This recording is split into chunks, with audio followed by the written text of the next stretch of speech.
हाँ, माता के चरणों में कोटि कोटि वंदन। पधारे हुए सभी को सादर जय जिनेन्द्र। सबसे पहले एक प्रार्थना से शुरू करते हैं। जो जन श्रद्धा भाव से करे सूत्र का ज्ञान, ज्ञान वर्णीय कर्म कटे, प्राप्त करे सद्ज्ञान। तेरा ज्ञान अनंत है, मुझे ज्ञान की प्यास। केवल ज्ञानी मैं बनूं, यही है अंतिम आस। केवल दर्शी मैं बनूं, यही है अंतिम आस। इस क्लास के माध्यम से हमारे अंदर ज्ञान का विकास हो और ज्ञान के विकास के द्वारा हमारे अंदर श्रद्धा का विकास हो। जैसे जैसे हमारी श्रद्धा का विकास होगा वैसे वैसे हमें और कुछ सीखने की लालसा पैदा होती रहेगी। वो उस लालसा से हम अपने लक्ष्य को प्राप्त करने की संपूर्ण शक्ति उस पर लगाएंगे। तो हम यही प्रार्थना करेंगे कि हमारे अंदर श्रद्धा का संपूर्ण विकास हो, हमारा श्रद्धा मजबूत रहे, हमारी श्रद्धा टिकी हुई रहे। किसी के सब कुछ भी इस बाह्य पदार्थों से हमारी श्रद्धा कभी डगमगाए नहीं। हम यही प्रार्थना करेंगे कि इस क्लास के माध्यम से हमारी और श्रद्धा में मजबूती उत्पन्न हो। जय जगन्नाथ। हमने लास्ट क्लास में सीखा था कि भाई विनय के बारे में अनुक्रम से बताते हैं सुधर्मा स्वामी जम्बू स्वामी को। तो सबसे पहले उन्होंने ये समझाया कि विनीत शिष्य कौन होता है और अविनीत शिष्य का लक्षण क्या होता है। तो विनीत शिष्य में ये समझाया गया था कि जो आज्ञाकारी होता है, जो गुरु के समीप रहते हैं और जो जो इंगित इशारों को समझ लेते हैं, मतलब गुरु के इशारे को, मनोभाव और बाह्य भाव दोनों के इशारे को जो समझ के अपने आप को उस हिसाब से चलाते हैं, वो विनीत कहलाते हैं। और अविनीत का लक्षण ये होता है जस्ट उसका ऑपोजिट, जो उनकी आज्ञा का पालन नहीं करता है। फर्स्ट, दूसरा जो उनके समीप नहीं रहते हैं, और तीसरा जो हमेशा उल्टा आचरण करते हैं। मतलब जो जैसे गुरु बोलते हैं वो आचरण नहीं करते हुए दूसरे आचरण करते हैं, अपने हिसाब से काम करते हैं, क्रूर मतलब क्रूर भाषा होते हैं, परिमित भाषा नहीं होकर परिमित भाषा का प्रयोग करते हैं, वो सब अविनीत के लक्षण होते हैं। तो उसके कारण उसका दुष्परिणाम क्या होता है? दुष्परिणाम क्या होता है कि भाई जिस तरह से मतलब सड़े कान की कुतिया को किस तरह इस गली से, उस एरिया से, उस जहां से पकड़ के बाहर फेंक दिया जाता है, उसी प्रकार ये दुशील शिष्य, ये ये दुशील शिष्य को भी उसी प्रकार उस समाज से, उस गट से बाहर निकाल दिया जाता है। ये और उसका स्वभाव क्या होता है? हमने लास्ट कथा में ये सीखा था कि उसका स्वभाव किस तरह से होता है। जैसे कि अपने पास करोड़ों अरबों की चीज अपने सामने भी हो, तो भी उसे छोड़कर जो जिस चीज का कोई मूल्य नहीं होता है उस पे वो अपना मुंह लगाता है। इस तरह से तुअर मतलब चावल, एक सोने की तपेली में चावल, शुद्ध चावल भी रखा हुआ हो तो भी उसको छोड़कर सुअर क्या करता है, जो मल मूत्र होता है उसको सुन सुनकर उसको एकदम टेस्ट से खाता है। उसको अपने उसके ऊपर उसका इतना झुकाव होता है कि वो अच्छी चीज को गौर कर देता है। ये उसका स्वभाव होता है। यहाँ तक किसी को कोई डाउट है तो पूछ ले, या फिर आगे चलते हैं।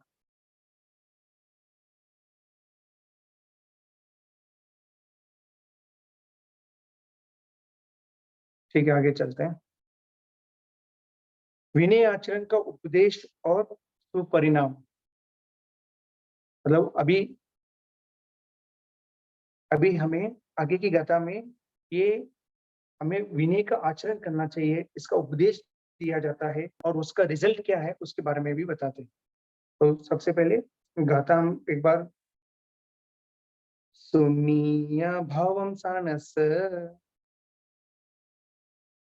एक बार साथ में बोलेंगे। सुनिया भावम सानस सूयरसन रसय विनय ढवेजा पानं छन्दो नियमपानं।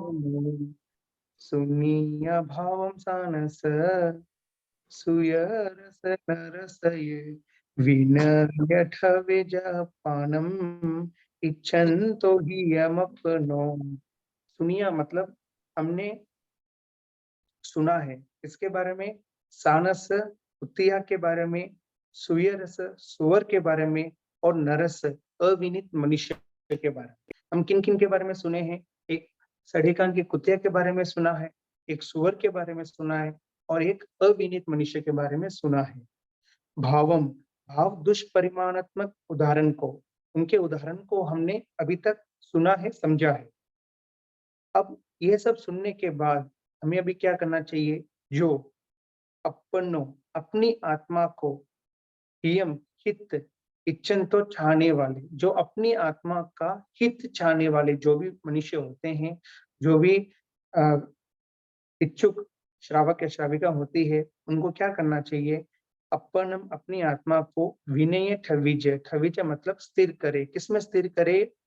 विनय धर्म में स्थापित करना चाहिए। उन्हें अभी क्या करना चाहिए? उन्हें विनय धर्म में स्थापित करना चाहिए। जब तक हमें भविष्य के बारे में डर नहीं लगता है, तब तक हम सुधर नहीं सकते हैं। अगर हम पहले से अगर किसी को भी बोल दिया जाए, किसी स्टूडेंट्स को बोल दिया जाए कि भाई आपको फेल नहीं किया जाएगा, तो वो क्या क्वार्टरली, हाफली, एनुअल में मन लगा के पढ़ाई करेगा? क्या नहीं करे।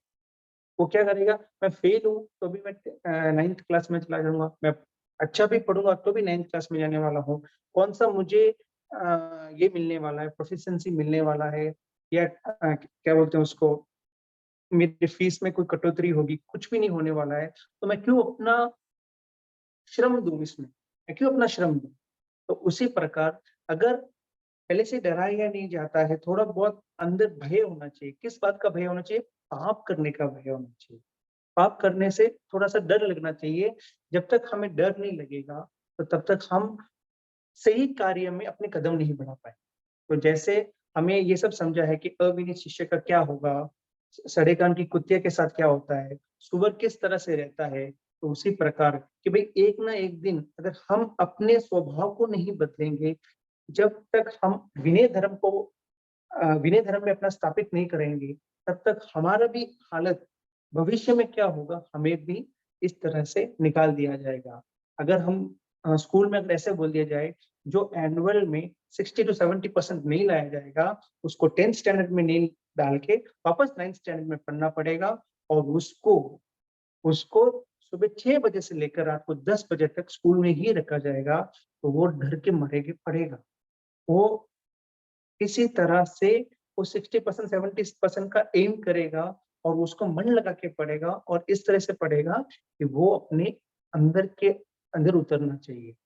डर 2 प्रकार के होते हैं, एक डर से काम करने से काम ठीक तरह से नहीं होता है, और एक डर अंदर ऐसे लगाना चाहिए कि वो डर आगे जाके, वो डर डर नहीं रह के, वो डर आगे जाके अपने प्रॉफिट हो।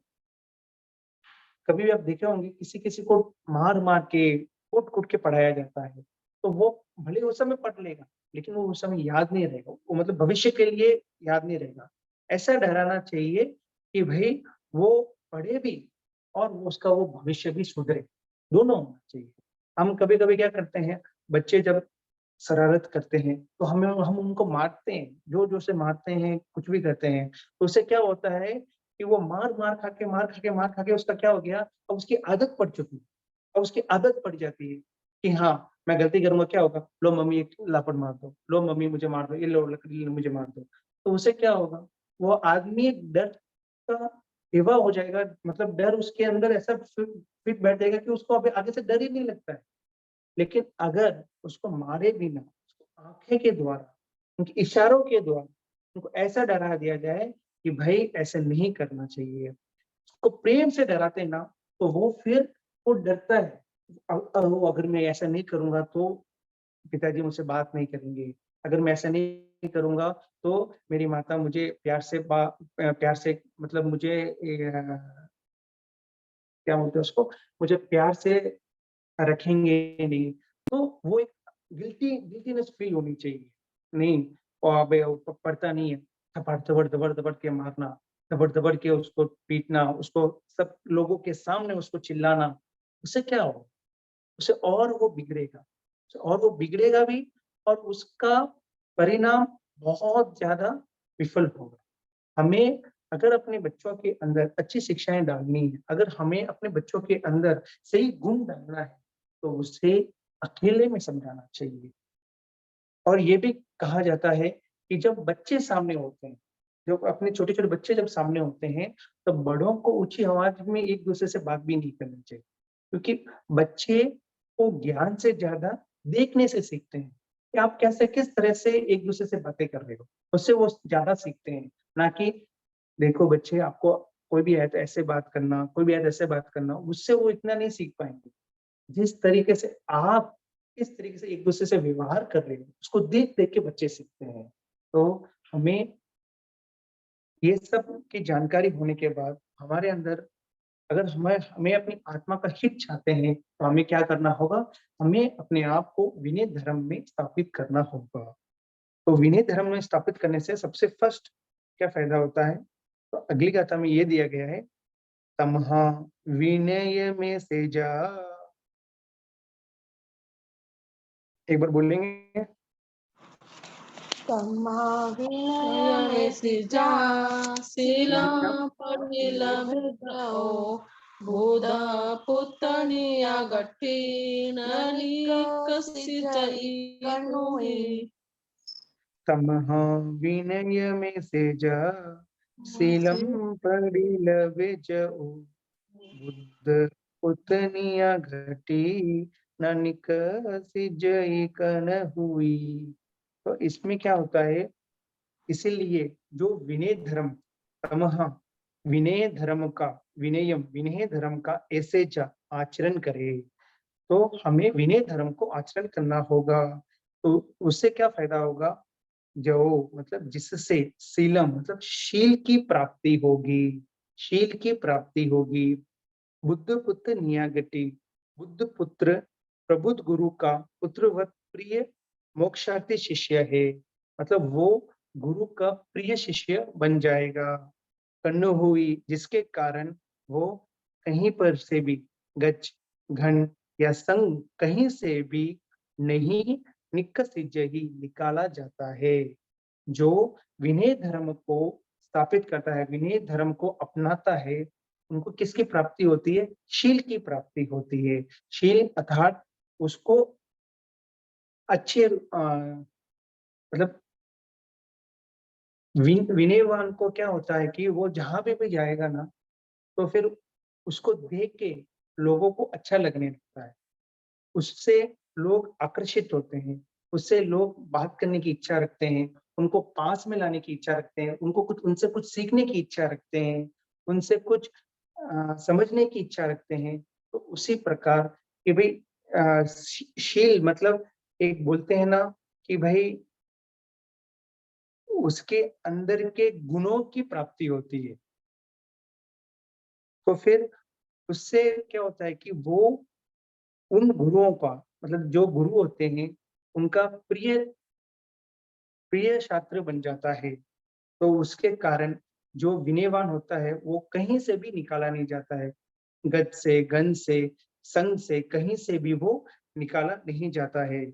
उसमें भावार्थ में इस प्रकार दिया गया है कि सड़े कान वाली कुतिया, सूअर और अविनीत मनुष्य को प्राप्त होने वाली हीन भाव, तिरस्कार और धिक्कार को सुनकर आत्महितैषी साधक को दुशीलता का मार्ग छोड़कर विनय धर्म में अपने आप को स्थिर करना चाहिए। अविनय दोष और दुर्गति का कारण है। इसलिए आत्महित चाहने वाला साधक अपने में विनय की गवेषणा करे, अर्थात विनय से अपने आप को ओतप्रोत कर ले, ताकि शील सदाचार की उपलब्धि हो सके। क्योंकि ऐसे होने पर प्रबुद्ध गुरुपुत्र मोक्षार्थी या नित्य गुरु सेवार्थी साधक को कहीं से भी तिरस्कृत और बहिष्कृत नहीं किया जाता है।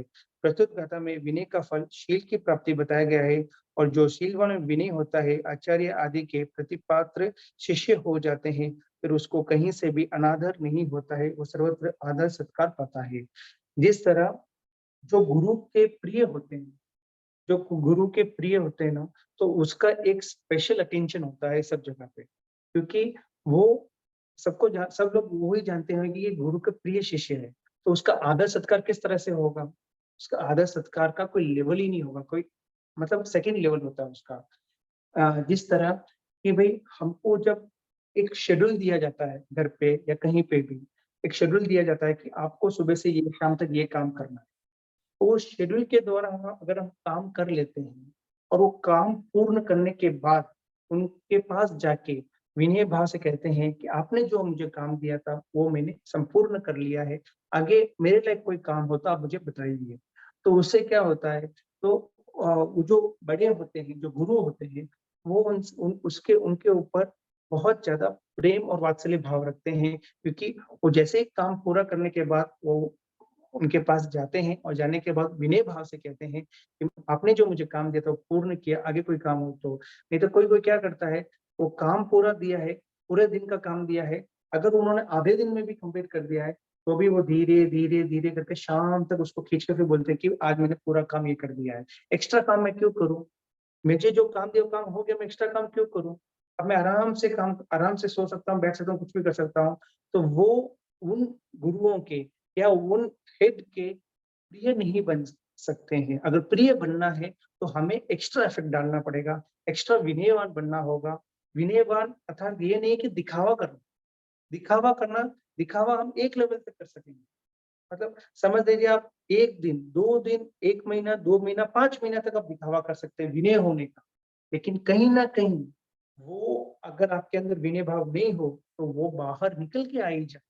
कहीं न कहीं ऐसा आ ही जाएगा कि आप उनके सामने विनयवान हो ही नहीं सकते हो। दिखावा एक लिमिट टाइम तक ही हो सकता है, लेकिन अगर अंतर्मन से अगर आप काम कर रहे हो, अंतर्मन से आप विनयवान हो, तो वो आप में दिखाने की ज़रूरत नहीं है। वो स्वतः ही गुरु की आँखों में वो झलकेगा कि भई हाँ, ये शिष्य विनयवान शिष्य है। भले ही आप काम करने में थोड़ा ऊपर-नीचे भी हुआ तो भी चलेगा, लेकिन विनय जो शस्त्र है, वो शस्त्र को कभी नहीं खोना है। मतलब जो गुरु ने बोला है, उस पे हमें सबसे पहले श्रद्धा होनी चाहिए कि अगर गुरु ने कुछ-कुछ कोई भी कार्य कहा है, तो उस कार्य को हमें करना ही करना है। अगर वैसे ही करना है, उसी प्रकार ही करना है, ताकि हमारे अंदर विनय गुण की प्राप्ति हो। सिर्फ ये गुरु और शिष्य के बीच में नहीं होना चाहिए, अपने घर में भी ये शेड्यूल होना चाहिए कि हमको हमारे पिताजी ने बोला है कि ये कार्य इस तरीके से ही करना है। अगर हम उसी तरीके से करेंगे, तो हमारा एक लेवल ऊँचा स्थान में आएगा। पिता के मन में वो शांति का अनुभूति होगी कि हाँ, मेरे बातों को सुनने वाले मेरे पुत्र हैं, मेरी बातों को समझने वाले मेरे पुत्र हैं। तो बहुओं और मतलब सासू माँ और बहू की भी ये होता है कि अगर सासू माँ बोलते हैं कि आज इस तरह ये सब्जी करनी चाहिए, ये मेहमान आए हैं तो ये सब्जी करते हैं, ये मिठाई बनाते हैं, तो हम कभी-कभी उसको ओवररूल करके बोलते हैं कि नहीं, आज ये करेंगे, आज वैसे करेंगे, वैसे करेंगे। क्योंकि उनका अनुभव होता है कौन से मेहमान को किस तरीके से खाना परोसाया जाता है। वो अनुभव आज की बहुओं में हो सकता है कि और एक्स्ट्रा हो, लेकिन कहीं-कहीं उनकी बातों में कुछ ना कुछ गहराइयाँ होती है। उस गहराई को अगर हम समझेंगे, तो उनके मन में कितनी खुशी होगी, उसका आप अनुभव लगाओगे ना, तो उसका लेवल ही कुछ अलग रहेगा। तो आप आपके और आपके सासू माँ की या आपके मतलब पिता और पुत्र की जो बॉन्डिंग होगी ना, वो बॉन्डिंग एकदम नेक्स्ट लेवल की होती है। कब होगी ये बॉन्डिंग? जब हम एक-दूसरे के साथ हमारा और उनका क्या बोलते हैं उसका, कनेक्शन, मतलब कनेक्शन एकदम सही होता है। वो जो बोलते हैं वो हमको समझ में आता है, और हम जो बोलते हैं वो उनको समझ में आता है। तो वो जो बॉन्डिंग होती है ना, वो बॉन्डिंग एक अलग लेवल की होती है। वो कब होगी? जब हमारे अंदर विनय भाव, विनय हमारे अंदर रहेगा। वो क्या बोल रहे हैं, वो तो अभी तक पुराने जमाने के हैं। वो अगर हमारे अंदर उस टाइप की बॉन्डिंग आ गई ना, तो फिर अ, हम दोनों के बीच में कभी भी एकता नहीं रह पाएगी। एकता रहने के लिए सबसे फर्स्ट चीज है कि विनय। अगर विनय से क्या होगा कि हमारे अंदर सदाचार का पालन होगा।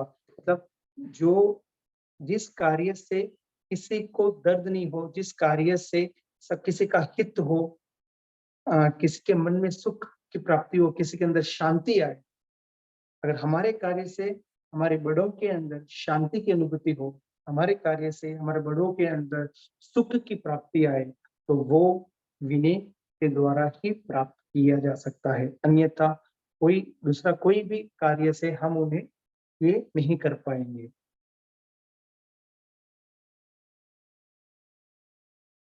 अब आगे चलते हैं। प्रशस्त और विनीत होकर सार्थक पदों की शिक्षा ले।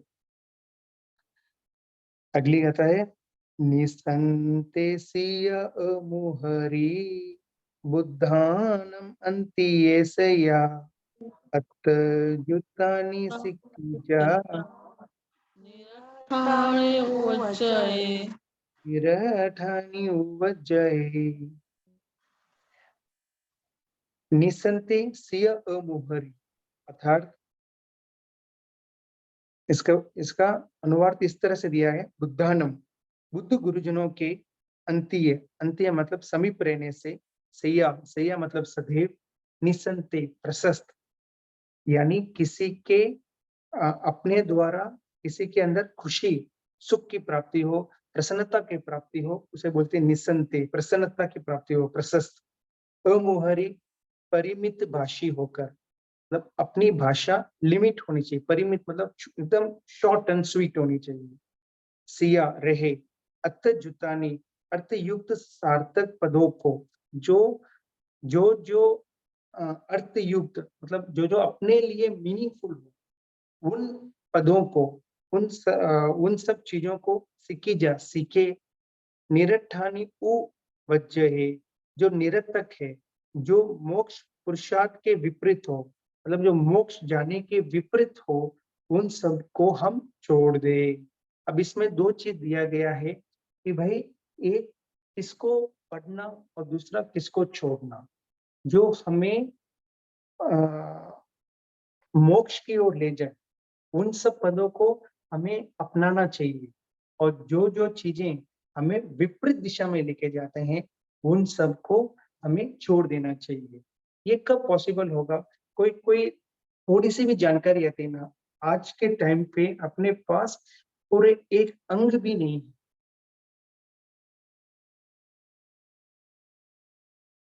एक अंग भी अभी तक अपने पास पूरा, तो फिर उस छोटे से एक अंग में भी हमें, मतलब वो उसका 5% या 2% भी ज्ञान नहीं है, तो भी हम क्या बोलते हैं, हमको संपूर्ण ज्ञान, हमारे पास पूरा ज्ञान है।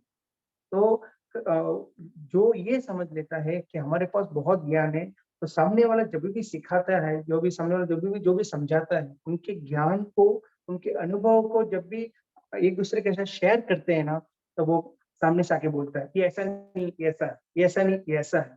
तो जब हमारे अ, सीखने की भावना कम होती है और समझाने की भावना बढ़ जाती है, या फिर दूसरों के अंदर के ज्ञान को हम लेना चाहते, मतलब लेना चाहते हैं, लेकिन हम क्या करते हैं, उसको देखते हैं कि उसके अंदर कितना ज्ञान है। ऐसे लोगों के अंदर ज्ञान की प्राप्ति हो ही नहीं सकती है। तो ज्ञान की प्राप्ति के लिए सबसे मेन चीज है कि हमारी भाषा परिमित होनी चाहिए। हम कम बोलना चाहिए, जितना हम कम बोलेंगे ना, उतना हम ज्यादा सुनेंगे। जैसे कि अपने पास दो कान है, लेकिन मुंह कितना, एक। तो बोलने का काम अगर एक हो, तो सुनने का काम डबल होना चाहिए। जितना हम बोलते हैं उससे ज्यादा हमें सुनना चाहिए, क्योंकि सुनने से ज्ञान की बढ़ोतरी हो। अगर बोलते रहेंगे, जो जो समझा रहा है उनको अगर रोकेंगे, तो हमारे पास ज्ञान की प्राप्ति कैसे होगी? दूसरे के अनुभव को जब तक हम जानेंगे नहीं, दूसरा क्या बोलना चाहता है जब तक हम सुनेंगे नहीं, तो हमारे अंदर ज्ञान की प्राप्ति कैसे होगी? तो हमारे पास जो लिमिटेड ज्ञान है, वो लिमिटेड ज्ञान ही रहेगा।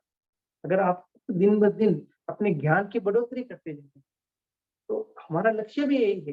जब तक हमारे पास केवल ज्ञान की प्राप्ति नहीं होगी, तब तक हमें अपने ज्ञान की बढ़ोतरी करते रहना। तो ज्ञान की बढ़ोतरी के लिए हमें क्या करना होगा? सुनना ज़्यादा और बोलना कम। तो इसमें भावार्थ में ये लिखा गया है, बुद्धिमान शिष्य गुरुजनों के सानिध्य में, अंतर में क्रोध रहित होकर तब बाहर से आकृति, श्रेष्ठा आदि से पूर्ण शांत होकर रहे तथा वाचाल ना बने, बिना प्रयोजन या असंबंध ना बोले, क्योंकि आचार्य या गुरु देवतुल्य होते हैं। उनके पास प्रशस्त, विनीत एवं मितभाषी होकर ही रहना चाहिए। तभी उनसे ग्रहण शिक्षा और असेवन शिक्षा प्राप्त की जा सकती है। किंतु विवेकी एवं शिक्षाशील साधक गुरुजनों से मोक्ष पुरुषार्थ में उपयोगी वितराग भाव जागृत करने वाले आगम वाचनों को अर्थ सहित सीखे तथा जो निरर्थक यानी लोकांतर अर्थ शून्य साधु धर्म विरुद्ध लौकिक शास्त्र वचन है अथवा स्त्री आदि की रागवर्तक विकताओं से परिपूर्ण पद है या निरुक्त शून्य पद को जिसका कोई अर्थ नहीं होता, उन्हें सीखना छोड़े, क्योंकि आत्मार्थी मुमुक्षु साधक को सांसारिक एवं विषय रागवर्धक लौकिक ग्रंथ वचनों को सीखने में अपना अमूल्य समय नहीं गंवाना चाहिए। जो जो आगम के विरुद्ध है और जो मतलब ये स्त्री कथा, भक्त कथा, देश कथा, राज कथा, ऐसी जो भी कथाएं हैं, उनको सीखने से हम दूसरे विषयों में भटकने का चांसेस ज्यादा है। तो वैसी चीजों को हमें नहीं पढ़ना चाहिए, उनमें हमें उलझना भी नहीं चाहिए। अगर ऐसी कोई भी चीज हमको सीखने का हो, तो उन्हें उनसे दूर होना चाहिए, ऐसे व्यक्तियों से भी दूर रहना चाहिए। मतलब संसार में रहना है तो सबके साथ लिंक तो रखना चाहिए, लेकिन किसके साथ ज्यादा उठ बैठे, किसके साथ कम उठ बैठे, उसको हमें समझना होगा कि हमें किन के साथ ज्यादा उठना बैठना है और किन के साथ कम। हाय हेलो बस इतना ही। हाय हेलो किन के साथ रखना है? जो हमें जो अपने लक्ष्य है, मतलब जो अपने जो लक्ष्य है उस लक्ष्य से भटकाते हैं। मतलब कोई फ्रेंड्स ऐसे होते हैं, कोई रिलेशन ऐसे होते हैं जो हमें पार्टीज, मस्ती, मौज उन सब में लेके जाते हैं। तो उनके साथ बस हाय हेलो कभी-कभार आए गए, मिले, मौज मस्ती किए, चलो निकल के आ गए। लेकिन उनके साथ रोज-रोज उठ-बैठ करेंगे तो हमें धर्म अच्छा लगेगा ही नहीं। हमें कभी भी ये धर्म अच्छा लगेगा ही नहीं। क्योंकि उनके लिए क्या होता है, मतलब एक एन्जॉयमेंट की अगर किसी को परिभाषा पूछी जाती है तो वो ये बोलते हैं, जिससे हम अपने वक़्त को किस तरह से निकालते हैं हमें मालूम ही नहीं पड़ा, वो एन्जॉयमेंट। मतलब वक़्त निकलता है ना, 1 घंटा, 2 घंटा, 3 घंटा, 4 घंटा ऐसा निकलता है उसको मालूम ही नहीं पड़ता, उनको वो एन्जॉयमेंट मानते हैं। मतलब हम अगर पार्टीज़ में जाते हैं, तो नाइट आउट पार्टीज़ रहती है, उस नाइट आउट पार्टीज़ में हमें मालूम ही नहीं पड़ता 8 बजे से लेकर 1 कब बजा मालूम ही नहीं पड़ता। तो वो उनको एन्जॉयमेंट कहते हैं। मतलब टाइम को चुटकियों में निकलते हैं ना, उनको वो एन्जॉयमेंट कहते हैं। लेकिन अ, धर्म के हिसाब से वो टाइम वेस्ट कर रहे हैं, टाइम पास कर रहे हैं, टाइम को वेस्ट करते हैं। समय कितना अमूल्य है, समय कितना अमूल्य है उनको अभी कुछ भी समझ में नहीं आ रहा है। समय का सही समझ उनको तब आएगा जब इसका परिणाम उनको भोगना पड़ेगा। तब उनको ये जो टाइम पास और ये जो उनको बोलते हैं एन्जॉयमेंट बोल रहे हैं, उस एन्जॉयमेंट का जो रिज़ल्ट आता है, उस रिज़ल्ट को ये 4 घंटा 400 साल में हो सकता है, 4 घंटा 4000 साल भी हो सकता है, 4 घंटा 4 सागरोपन भी हो सकता है, कुछ भी हो सकता है, उनको वापस इसको क्लैरिफ़ाई करने के लिए।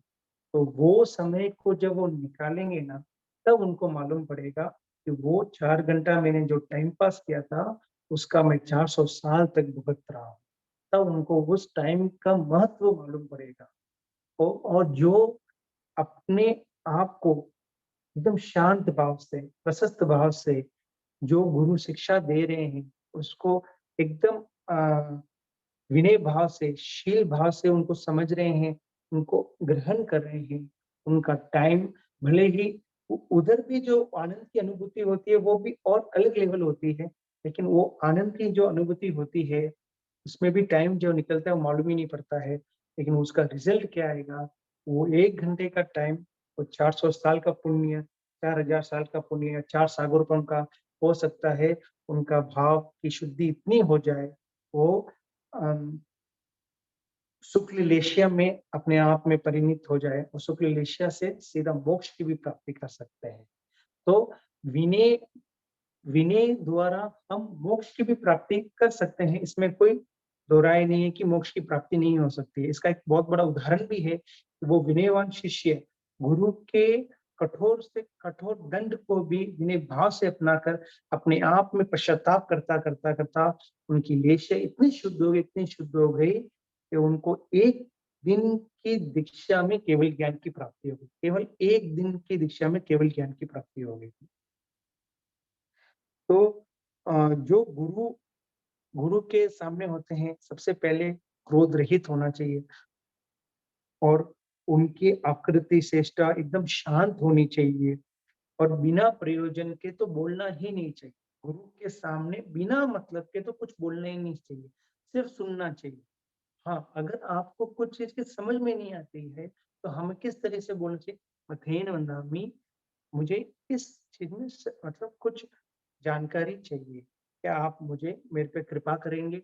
इस तरह से हम पूछेंगे, तो उनके मन में कितना अहोभाव रहेगा कि ये विनयवान शिष्य को तो मुझे सही-सही एकदम सटीक उनको जवाब देना होगा। उसी प्रकार हम अगर अपन घर में रहते हैं, अगर पिताजी कुछ भी समझाते हैं, अगर उसमें हमें कुछ कि भई इसके बदले में ऐसा कर लें, तो वो एकदम काट के कभी-कभी क्या होता है कुछ पिताजी बोलते हैं, "नहीं-नहीं इसको ऐसा नहीं करना चाहिए, इसको ऐसा ही करना चाहिए।" ऐसे बोलने के बदले में उस समय मैंने अगर बोले, "पिताश्री अगर ये कार्य इस तरह से करेंगे तो कैसा लगेगा? आप ही बताइए। अगर आपको सही लगे तो उस तरह से कर लेते हैं।"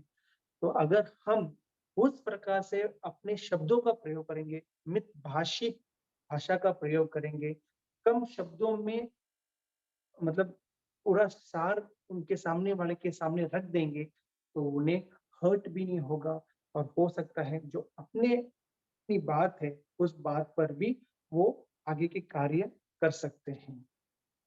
हर बार मतलब ये नहीं है कि हर बार अपने बड़े जो है उनकी जो सोच है वो सही हो, ऐसा कोई ज़रूरी नहीं है। लेकिन हमें अगर अपनी सोच को उनके ऊपर मतलब उनके पास में रखना है, तो विनय भाव से रखना चाहिए, ताकि उनको हर्ट नहीं हो। उनको ऐसा नहीं लगे कि भई अब मेरी कोई सुनने वाले नहीं है। उनको ऐसा लगे कि ये जो बोल रहा है, ये जो व्यक्ति बोल रहा है, वो सही है। अगर इस तरह से काम करेंगे तो अपना फ़ायदा होगा। अगर इस तरह से काम करेंगे तो अपना समाज में इज़्ज़त बढ़ेगी। तो उनका मन में भी शांत रहेगा और अपना कार्य भी हो सकता है। अगर अपने अपने कार्य में अगर दम हो, अगर अपने कार्य में एक मजबूती हो, तो उस कार्य को कराने के लिए हमें ज़ोर से बात नहीं करनी चाहिए। हमें स्वीट एंड सिंपल में अपनी बात रखनी चाहिए और उस बात को ऐसा रखना चाहिए कि अपना भी कार्य हो जाए और उनका भी मन को दुखी ना हो। तो हमें सबसे फर्स्ट चीज़ हमें उनके समीप रहना चाहिए, सदा उनके समीप रहना चाहिए और दूसरी चीज़ हमारी भाषा कैसी होनी चाहिए? परिमित भाषा, एकदम शॉर्ट एंड सिंपल। मतलब ऐसे उनको ऐसे ही करना चाहिए, इसको ऐसे ही करना चाहिए, इसको ऐसे करने से ये होगा, ऐसे-ऐसे होगा, वैसे-वैसे होगा, इसको ऐसे नहीं करने के कारण आपने ऐसे-ऐसे करने के कारण आपके साथ ऐसा हुआ, वैसा हुआ। सब रामायण गाएँगे, तो फिर क्या होगा? वो फिर तू-तू, मैं-मैं स्टार्ट हो जाएगी। तो हमें तू-तू, मैं-मैं नहीं करना है। अगर हमें अपनी बात को रखना है, अगर हमें अपनी बात को सामने वाले के अंदर समझानी है, तो हमें सबसे पहले परिमित भाषा, शॉर्ट एंड सिंपल भाषा होनी चाहिए, प्रशस्त होना चाहिए, प्रसन्नतापूर्वक वो हमें अपनी प्रसन्नतापूर्वक हमें उसको रखना चाहिए और वो प्रसन्नतापूर्वक वो अपनाना चाहिए। और जो सार्थक है, जो आगम के युक्त है, मतलब जो तीर्थंकरों के द्वारा दी गई है और जो वैसे-वैसे जो पद है, उसको हमें सीखना होगा और जो निरर्थक है, जो जिसका कोई प्रयोजन नहीं है, शून्य है, शल्य रहित है, जीरो है, उसका कोई वैल्यू नहीं है, वैसे पद को हमें छोड़ देना चाहिए। जैसे कि क्रोध को हमें अपनाना नहीं चाहिए, विषय कषायों में हमें नहीं जाना चाहिए। मतलब ऐसे कोई भी बुक्स, जिस बुक्स के कारण हमारे हाल-चाल सब बिगड़ सकते हैं, ऐसे बुक्स को नहीं पढ़ना चाहिए। लेकिन ऐसे बुक्स को पढ़ने में इंटरेस्ट बहुत ज़्यादा आता है। ऐसे बुक्स को पढ़ने में इंटरेस्ट बहुत ज़्यादा आता है, जैसे जोक्स की बुक होती है, किसी को गिराने वाली बुक्स होती है, मतलब ऐसे-ऐसे बुक्स को हम ज़्यादा पढ़ने की इच्छुक रहते हैं।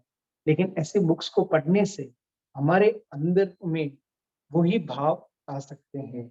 हम भी किसी को छेड़ने की इच्छा रखेंगे, हम भी किसी के साथ वो हाव-भाव भी रखना इच्छा रखते हैं। कभी-कभी हमारे अंदर की लेशियाँ भी ऊपर-नीचे हो सकती है। किस कारण?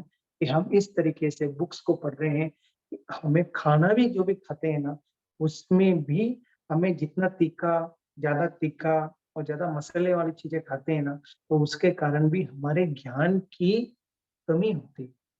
अगर ज्ञान को बढ़ाना है, तो खाना शुद्ध होना चाहिए। जब खाना शुद्ध होगा, तो हमारे अंदर ज्ञान की वृद्धि होगी। क्योंकि खाना जब शुद्ध नहीं होगा, ज़्यादा तीखा, मसाला वाला खाना, मतलब जो उस तरीके से खाना खाते हैं ना, तो हमें एक तो आलस, निद्रा, आलस, ये सब आता है, प्रमाद आता है और उसके कारण हमारे अंदर क्रोध की भी अभिवृत्ति बढ़ती है।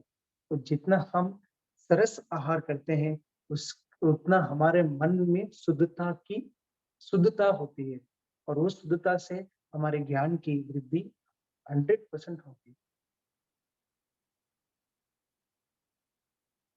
कोई डाउट है किसी को? नहीं सर। हुँ। अगली गाथा ये सुनो। अनुशासनात्मक विनय के सूत्र। अनुशासियो न कुप्पेजा अंतिम सुखिजे पंडिये उड्डे सह संसेगी हासं कीड़ं च वज्जये।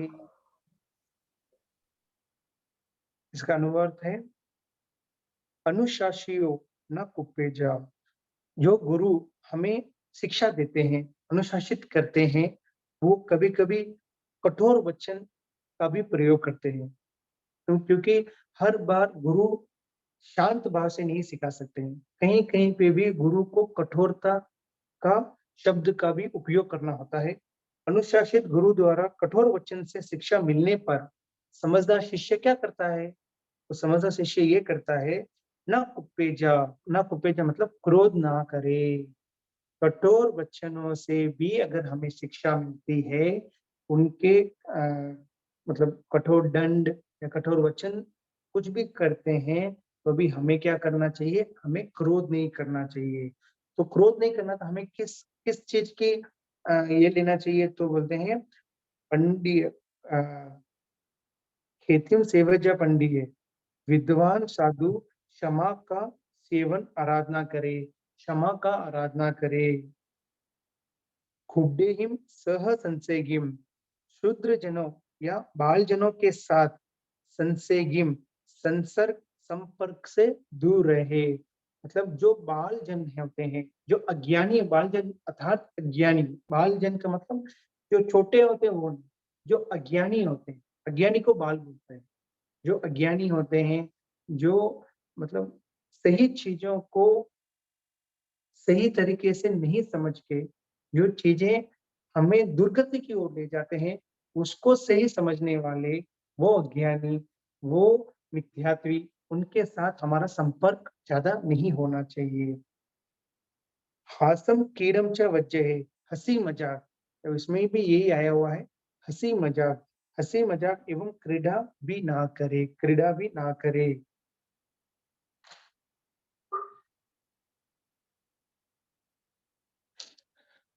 मतलब हँसी-मज़ाक कब होती है? एक उदाहरण के लिए अगर आप भी जब भी हँसे हो, आज दिन तक जब-जब भी हँसे हो, उसके बारे में थोड़ा-सा चिंतन करेंगे कि हमें हँसी कब आती है? हमें हँसी तब आएगी जब दूसरों को दुख का अनुभव। दूसरों के दुख पर ही हंसी आएगी, दूसरों के सुख पर हमें कभी भी हंसी नहीं आएगी। आप, मैं ये गारंटी के साथ बोल सकता हूँ, आप जब भी हंसे हो, आप सोच लीजिए, आपको हंसी आई है तो क्यों? 101% इसका यही आंसर आएगा कि उसके साथ कुछ मजाक हुआ है, या वो कहीं पे भी चलते-चलते गिर गई हो, मतलब चलते-चलते गिर गई हो तो आपको हँसी आएगी। 2 जनों के बीच में ऐसे लड़ाई-झगड़ा हो, कोई एक एक को झापड़ मारा हो तो आपको हँसी आई होगी। कोई कुर्सी पे बैठ रहा हो, उसकी कुर्सी पीछे से निकाल दी हो, वो नीचे धमाल करके गिर गई हो तो आपको हँसी आएगी। मतलब आपको हँसी तभी आएगी जब एक का इंसल्ट होगा। बिना इंसल्ट का आपको कभी भी हँसी नहीं आएगी। क्या कभी आपको ऐसे हँसी आई है? किसी का खुश हो रहे हो, तब आपको हँसी आई हो? ऐसा कभी हँसे हो आप? नहीं शायद सर। नो तक सर।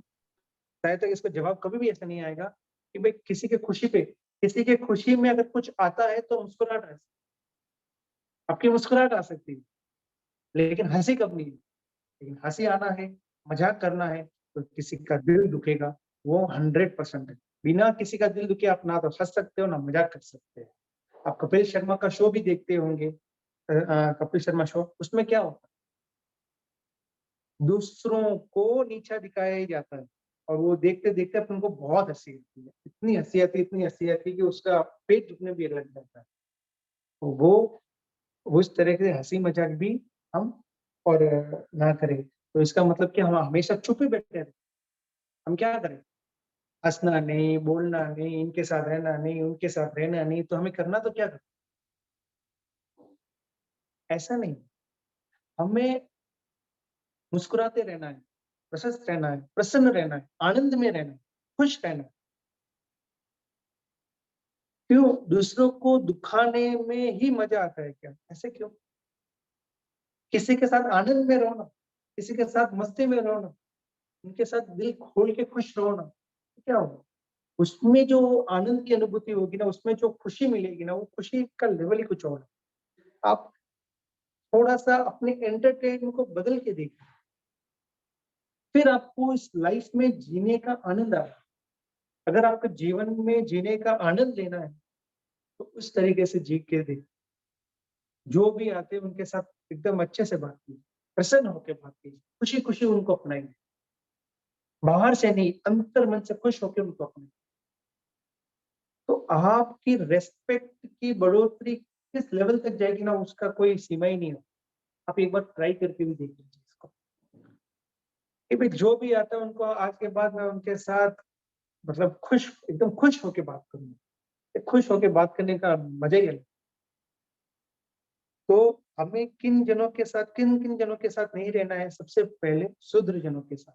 शुद्र जनों मतलब जो हमेशा हमें कांटे में डालते रहते हैं, हमें गलत रास्ता बताते रहते हैं, हमें कोई-कोई कितने होते हैं मतलब शॉर्टकट रास्ता बताते हैं कि भई शॉर्टकट के रास्ते में जाएँगे तो कमाएँगे। कोई-कोई होते हैं कि भई शॉर्टकट का रास्ता क्या होगा? बेईमानी का रास्ता होगा।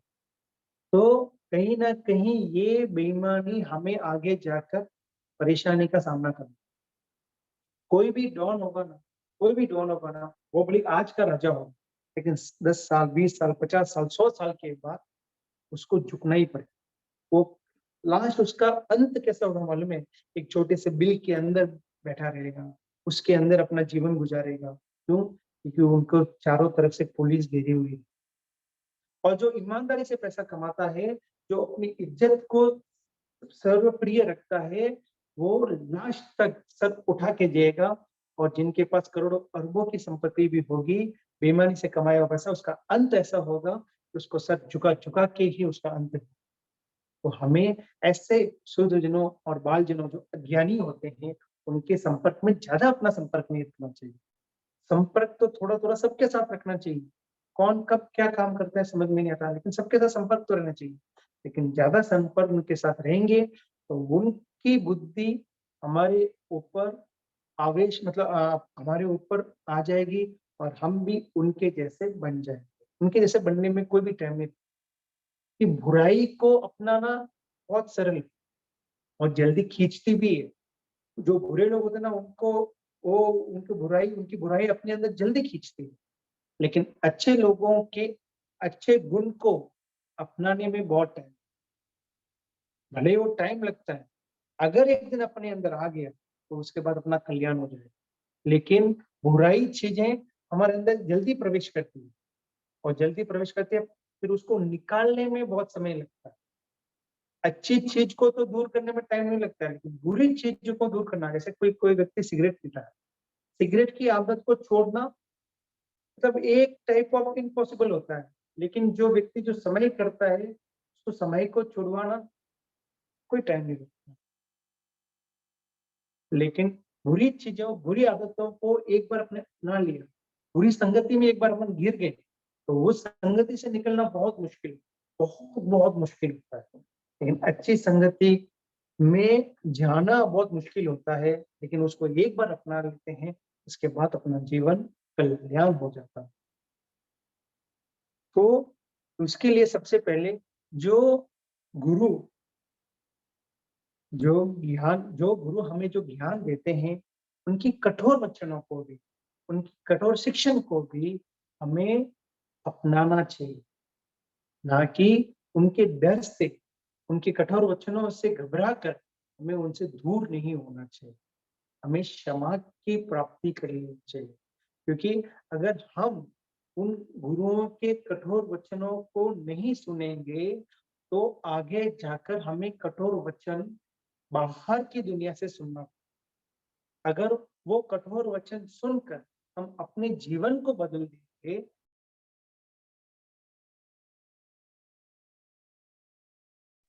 किसी ऐसे अज्ञानी के सामने झुकना नहीं, हम उनके सामने एकदम दृढ़, एकदम उनका सामना आराम से कर सकते हैं, हमें डर नहीं लगता, क्योंकि हम उन प्रशस्त ज्ञान को अपने जीवन में उतारे, जो गुरुओं के द्वारा दिया गया ज्ञान था, उनकी शिक्षा, उनका अनुभव, उनके एक एक शब्द की गहराई को अगर हम अपने जीवन में उतार देंगे, तो हमें आगे जाकर कभी भी किसी भी प्रकार का डर नहीं रहेगा, हम कहीं पे भी अटकेंगे नहीं, हम कहीं पे भी भटकेंगे नहीं। ये 100% फैक्ट है। लेकिन अगर हम उनके कठोर वचनों को अगर हमने अपने दिल में लगा दिया और फिर उनके अगेंस्ट में जाकर या फिर उनकी शिक्षा को ग्रहण नहीं करके दूसरी तरफ मुड़ गए, जो हमें गलत रास्ते की ओर ले जाता है, अगर उस रास्ते में अगर मुड़ गए, तो भविष्य में हमें रोना ही रोना है, हमें खोना ही खोना है, और हमें इस चक्कर में घूमना ही घूमना है।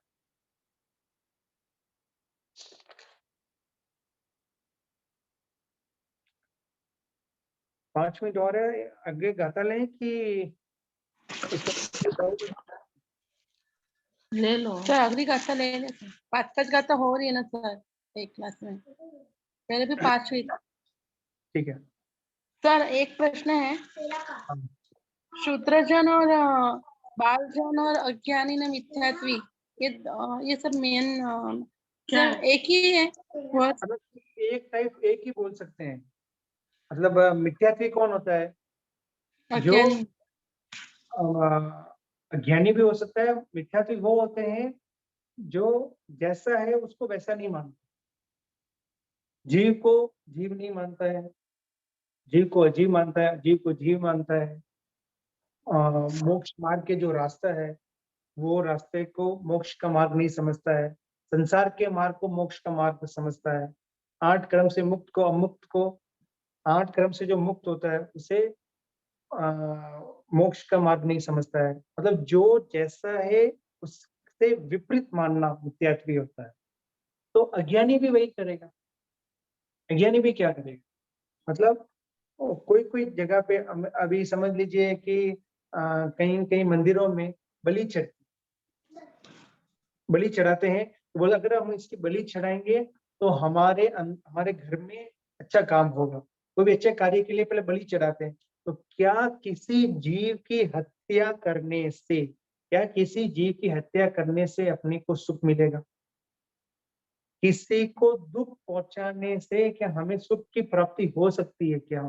तो वो कौन कर सकता है? वो अज्ञानी ही कर सकता है। वो उनके अंदर अभी तक वो ज्ञान नहीं आया है कि भाई मैं किसी जीव को मार कर मैं अपने आप को बोलता हूँ कि मैं सुखी रहूंगा, मेरा घर में सुखी होंगे, मेरे घर में अच्छे अच्छे काम होगा। ये कहाँ का न्याय, ये कहाँ का न्याय है, वो समझ में भी नहीं आता है। हम जब भी नई गाड़ी लेते हैं, नई गाड़ी लेते हैं तो नीचे नींबू रखते हैं, नींबू रख के बोलते हैं कि भी उसको ऊपर चढ़ाएंगे तो नजर नहीं लगेगी। इस गाड़ी की कौन नजर लगा सकता है? तो अजीब है, ये तो अजीब है। इस अजीब की कौन नजर लगाएगी? अजीब की कभी नजर लग सकती है क्या? उसको मारने से क्या उसको दुखेगा क्या, या उसको कुछ करने से उसको लगेगी? तो ये उसकी नजर उतारना, ये उतारना, ये तो कहीं कहीं वो समझ में भी नहीं आता है।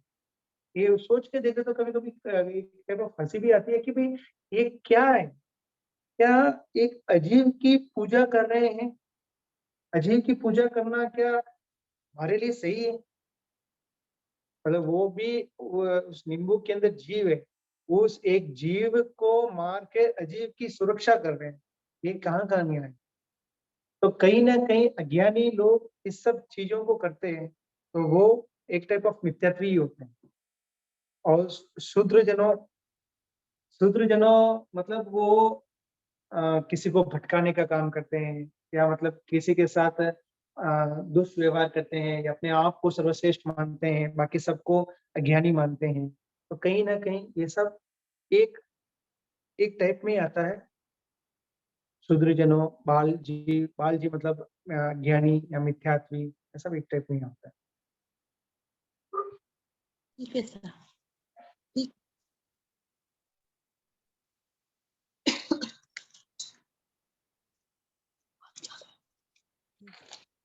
आगे कैसा लूं? हाँ लो सर। माय चंडालीयम काशी बहुयमाय आलवी कालेन याहि जिता तवो जाई च एगौ। माय चंडालीयम काशी बहुयमाय आलवी कालेन यहि जिता तवो जाय जय गगो। इसमें ये लिखा गया है चंडालियम मतलब चंडालिक, मतलब वो ऐसे होते हैं कि भाई जो ज्यादा क्रोध करते हैं, अति क्रोधवश हमेशा अपना कार्य करते हैं, और मोस्ट प्रोबेबली वो झूठ बोलते हैं, असत्य की भाषा का प्रयोग करते हैं। एक टाइप ऑफ हम पॉलिटिशियन को भी चंडालिक बोल सकते हैं। जो पॉलिटिशियन होते हैं वो है, उनके भाषण में 100% में से 90% तो झूठ ही होता है। या फिर वो कोई भी भाषण उनका ले लो, उनका क्या होगा, सामने वाले ने ये नहीं किया, सामने वाले ने वो नहीं किया, सामने वाले ने ऐसा करके पूरा काम का बिगाड़ा कर दिया, सामने वाले ने वैसा किया, अरे भाई उसने क्या किया उसको छोड़ो, आपने क्या किया वो तो बोलो कि हमने ये किया है। उनके भाषण में तो ये तो होता ही नहीं। उनके भाषण में ये होता है कि सामने वाले ने ऐसा कर लिया, अगर हम होते तो हम ऐसा करते, अगर सामने वाले ने ऐसा कर दिया, अगर हम होते तो ऐसा करते, सामने वाले मतलब दूसरे को नीचा दिखाने के बाद अपने आप को ऊंचा दिखाते। अरे भाई दूसरे को नीचा क्यों दिखा रहे हो? अपने आप के अच्छाइयों को बताओ ना। अगर आप अपने आप की अच्छाइयों को बताएंगे तो अपने आप पब्लिक ये समझ जाएगी दूसरों के अंदर नीचे, मतलब दूसरों की निचाई, दूसरों की निचाई दिखाना तो कहीं ना कहीं आपके अंदर भी खोट है। अगर हम किसी के बारे में गलत बात करते हैं तो कहीं ना कहीं अपने अंदर, आप दूसरों के बारे में गलत क्यों बोल रहे हैं? आप अपने बारे में अच्छा बोलो ना। या आपने जो सही में जो सही कार्य किया उसके बारे में बात करो, उसके बारे में तो बात कम करते हैं। इसने ऐसा किया, उसने ऐसा किया, ये ऐसा करती है, वो वैसा करती है, ये ऐसा बोलती है, वो वैसा बोलती है, ये देखो इसने ऐसा ऐसा करके, इन्होंने ऐसा ऐसा किया है, इसने इसके साथ ऐसा किया, उसने इसके साथ ऐसा किया। अरे ये सब कहाँ जरूरत है अपने को? ये सब कहाँ जरूरत है अपने को? हमें तो कैसा भाषा बोलना है? सत्य भाषा बोलना है।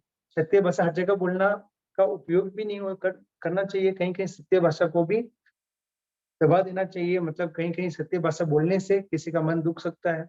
हाँ ठीक है, ऐसा हुआ है नहीं पता, हो सकता है।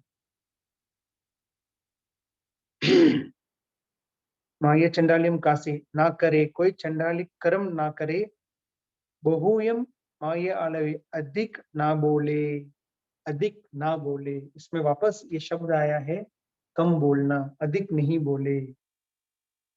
कालेन यही चित्ता, कालेन यही चित्ता, अध्ययन काल में अध्ययन करके, जिस काल में अध्ययन करना है उस काल में अगर हम अध्ययन कर लेते हैं, अध्ययन करना चाहिए, अध्ययन करके तहो जा एज इग गो। उसके पश्चात एकांत में जब रहते हैं तो उसका जो हमने अध्ययन किया है उसका चिंतन मनन करें।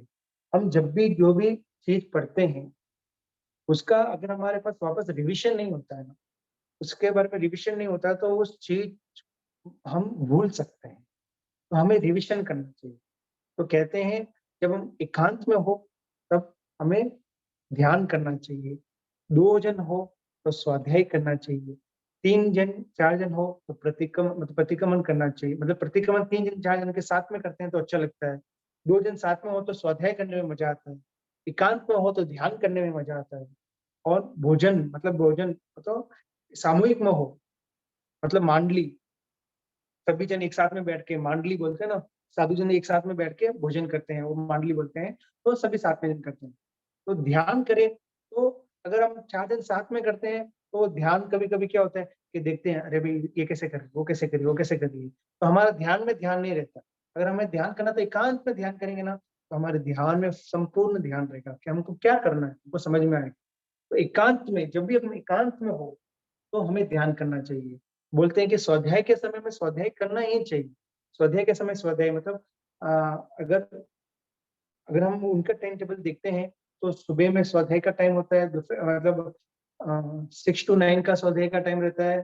फिर 3 to 6 का स्वाध्याय का टाइम रहता है, क्योंकि रात में तो वो स्वाध्याय देख के तो पढ़ नहीं सकते हैं, तो उस समय वो क्या करते हैं, ध्यान करते हैं। उन्होंने जो जो स्वाध्याय किए थे सुबह और दोपहर में, उस स्वाध्याय का वो रात में वापस उसका चिंतन मनन करते हैं। तो बोलते हैं कि भाई हमें किस तरह से रहना चाहिए कि हम ज्यादा क्रोध व्यक्ति नहीं होना चाहिए। क्रोध वेश में हमें कोई भी कार्य नहीं कर। जब भी हमें क्रोध आता है, इसमें सबसे अच्छी बात ये बताइए, जब भी हमें क्रोध आता है तब हमें अधिक नहीं बोलना चाहिए, क्योंकि क्रोध के समय हम क्या बोल रहे हैं हमें समझ में भी नहीं। क्रोध के समय हम अपनी जुबान पर लगाम भी नहीं लगा सकते। हम बड़बड़ाते रहेंगे, हमें पता ही नहीं है कि हमें क्या बोलना चाहिए, क्या नहीं बोलना चाहिए, बस हम बड़बड़ाते रहेंगे। तो क्रोध के समय, मतलब क्रोध के समय हमें कभी भी नहीं बोलना चाहिए, ज्यादा तो बोलने ही नहीं चाहिए। सेकंड, जब हम ज्यादा खुश रहते हैं तभी हमें ज्यादा नहीं बोलना चाहिए, क्योंकि उस समय भी हमें मालूम नहीं पड़ता है कि हमें क्या करना है। क्रोध के समय में भी हमें ज्यादा नहीं बोलना चाहिए और ज्यादा खुश रहते हैं उस समय में भी ज्यादा नहीं बोलना चाहिए। हम जब भी कोई भी मुख्य कार्य हो, जो इम्पोर्टेंट मैटर हो, उस समय हम अपने आप को संतुलित कर कि भाई एकदम सोच समझ के हम क्या बोल बोल रहे हैं, उसकी हमें ज्ञान हो कि हम क्या बोल रहे हैं। हमारे एक एक शब्द पे हमारा कंट्रोल हो। हमारे शब्द में हमें ये समझ में आना चाहिए कि हम बोलना क्या चाहते हैं, कि हम बोल रहे हैं वो सही है कि नहीं। तो अगर वो आप क्रोधवश में बोलोगे ना तो वो आपके कंट्रोल में नहीं रहेगा। ज्यादा खुशी में रहोगे ना तो भी वो आपके कंट्रोल में रहेगा। जब आप शांत स्वभाव में रहोगे, एकदम स्फटिक रहोगे, तब आपके ध्यान में रहेगा कि आप क्या-क्या बोल रहे हो। तो जब भी हम क्रोधवश में रहते हैं, तो सबसे फर्स्ट चीज़ हमें ज़्यादा नहीं बोलना चाहिए, ये सबसे इम्पोर्टेंट है। और कहीं पे भी हो, हमें ज़्यादा बोलना तो चाहिए ही नहीं। क्रोधवश में भी नहीं बोलना चाहिए या कहीं पे भी, कोई भी समय हो, हमें ज़्यादा तो कभी भी नहीं बोलना चाहिए, क्योंकि ज़्यादा जो बोलता है उसकी रिस्पेक्ट हमेशा कम होती है। आप हमेशा भी देख लेना, जो ज़्यादा बोलते हैं ना उसको ऐसे बोलते हैं, ये बड़बड़ाता रहता है, जब देखो बड़बड़ाता रहेगा। ये कोई भी चीज़ के कार्य में बीच में टाँग अड़ाता रहेगा, कुछ ना कुछ बोलता रहेगा। और जो कम बोलते हैं ना उसको एकदम ऐसे वैसे ध्यान से सुनेंगे। हाँ, ये अब ये बोलने वाले हैं, इसको ध्यान से सुनो, ये बहुत इम्पोर्टेंट बातें बोलते हैं। इनकी बातों में दम रहता है, इनकी बातों में कुछ ना कुछ रहस्य छुपा हुआ रहता है। ये जब भी बोलते हैं सब लोग एकदम साइलेंट हो जाते हैं, उनकी एक-एक शब्द को ध्यानपूर्वक सुनते हैं। क्यों? क्योंकि वो कम बोलते हैं। जो कम बोलते हैं उनकी रिस्पेक्ट बहुत ज़्यादा होती है। तो इसका मतलब ये नहीं है कि हम घर पे जाके ऐसे मौन बैठे रहें, ऐसा नहीं। मतलब जब कोई इम्पोर्टेंट डिस्कशन होता है ना, जो इम्पोर्टेंट डिस्कशन होता है, जो होता है उस समय हमें जितना हो सके एकदम कम बोलना चाहिए। फिर आपको जब भी बोलना है तो सब लोग ध्यान से सुनेंगे। तो हमें ऐसा नहीं है कि हम घर पे बैठ के अब आज के बाद हम किसी से भी कुछ भी बात नहीं करेंगे और एकदम एकदम चुपचाप बैठे रहेंगे, बस ऐसे ही मौन में बैठे रहेंगे। ऐसा रहने से भी काम नहीं चलता। हमें सबके साथ अच्छे से रहना है, हमें सबके साथ अच्छे से बैठना है, खुशी से बात करना है, प्रशस्त भाव से बात करना है, प्रसन्न होके बात करना है, दूसरों को खुश रहे उस हिसाब से अपने आप के वचनों का प्रयोग करना है। हमें दूसरों को दुख रहे, दूसरों को अहित हो, दूसरे के शांति में भंग आए, उस तरह से हमें बातें नहीं करनी, हमें उस तरह से अपने वचनों का भी प्रयोग नहीं करना है।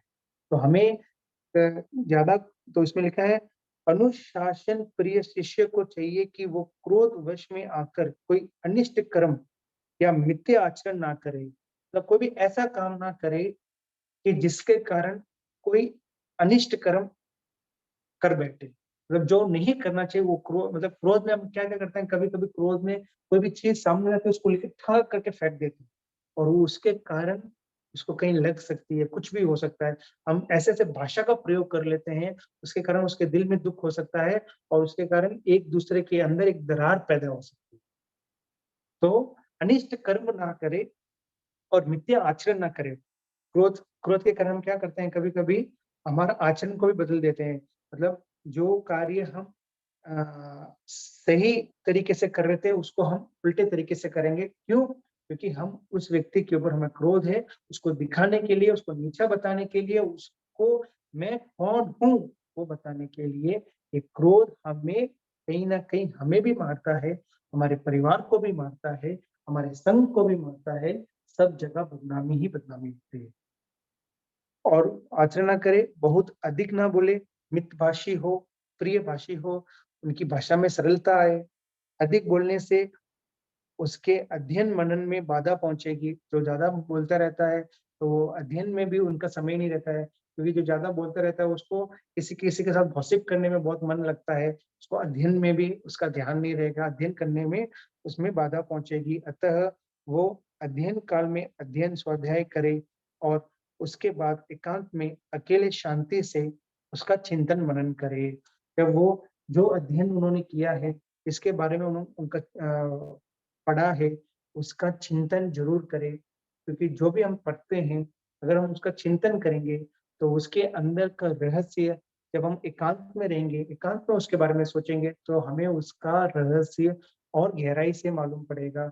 उसके बारे में और अंदर से अपनी आवाज़ उठेगी कि भई हाँ, इसको इस तरीके से भी समझा जा सकता है। तो कुछ-कुछ डाउट्स जो भी होते हैं, वो अगर हम एकांत में सोचेंगे ना, तो उस डाउट का क्लैरिफ़िकेशन भी होने की संभावना होती है। तो हम जब भी अध्ययन करें, अध्ययन कोई भी सूत्र पढ़े, उस सूत्र को एक बार पढ़ने के बाद, उसके मीनिंग्स को समझने के बाद, फिर रात को उसके बारे में अगर हम चिंतन करेंगे, तो ये हमारा आज का पढ़ा हुआ भव-भव तक हमारे साथ में रहेगा। हम उसको कभी नहीं भूल पाएँगे। हम उसको अपने अपने अंदर एक मेक कर देंगे। तो इसलिए अभी तक की जो भी गाथाएँ हुई हैं, उसका आप कृपा करके मतलब रोज़ एक 5 मिनट या 10 मिनट का रिविज़न किए, ताकि हम जो भी पढ़ रहे हैं, वो सार्थक हो।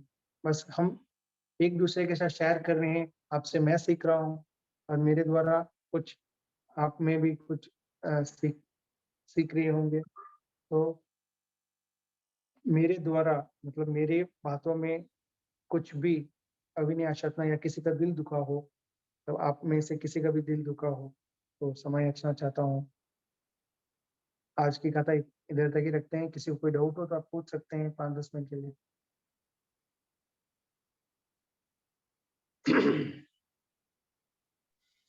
नहीं सर, कोई डाउट नहीं है। ठीक है, तो आज की क्लास यहाँ तक रखते हैं। कौन-सी कथा है?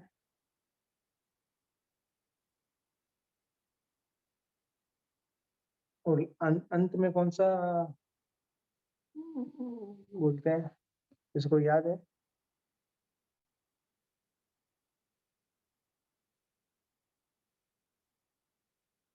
अंत की गाथा किसी को याद है क्या?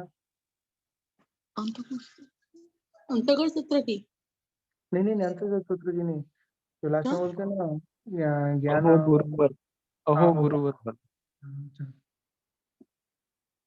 अहो गुरुवर कृपा करीने दीन ज्ञान की दान भव भव में ना भूलेंगे आपका उपकार गुरुवर आपका उपकार